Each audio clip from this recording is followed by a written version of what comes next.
Hello, beautiful folks who are subscribing to my channel. Thank you so much. I appreciate you. I am finally continuing the Aquarian Gospel of Jesus the Christ with the introduction, and I'm going to do this in little bite-sized pieces for those of you who are listening.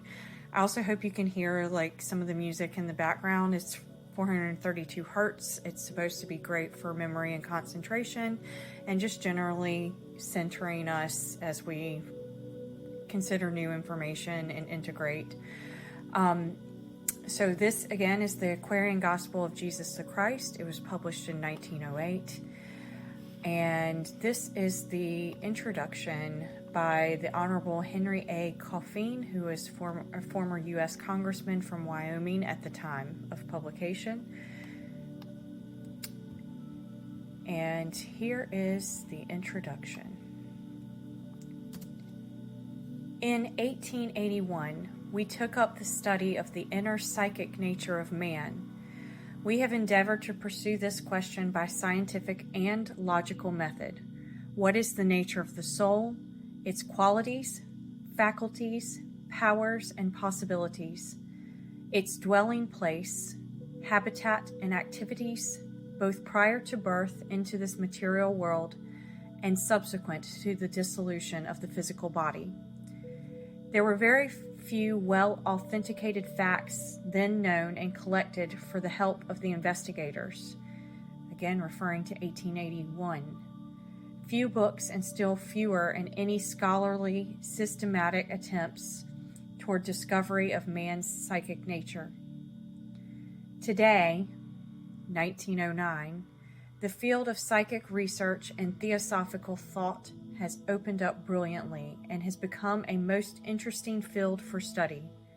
The boldness of materialistic skeptics both in and out of the church has weakened, and their assurance has fled away before the new scientific and psychic discoveries, tending, among other advances, to establish that matter and force are identical in their final analysis. Substance, in an almost infinite range of gradations, from the more dense to the infinitely subtle, is forever moved upon, nay, possibly is formed and maintained by great laws of vibrations and harmonics. In the religion of Christendom, also, the studies of the higher and truer critics within the last 3 decades have brought the scholarly adherents of the church world to acknowledge the errors of many of their former theological dogmas. All this has brought a new epoch upon the Western world, wherein, by these critical studies and the comparative history and examination of other religions, the foundations of religious doctrines are to be reconsidered, reformed, and reestablished along better lines.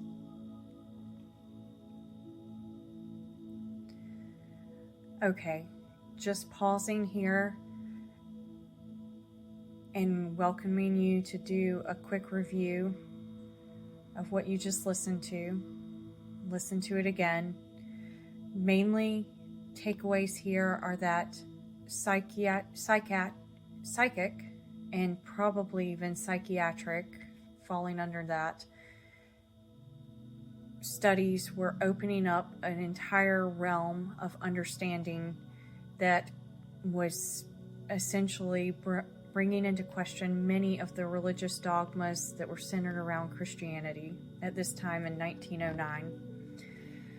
If you are interested in doing a side study of this, as a Christian who does believe in the authority of scriptures, but also does believe in subtleties that are worth exploring, please take a look at the Arianism versus Trinitarianism questions from 325 AD,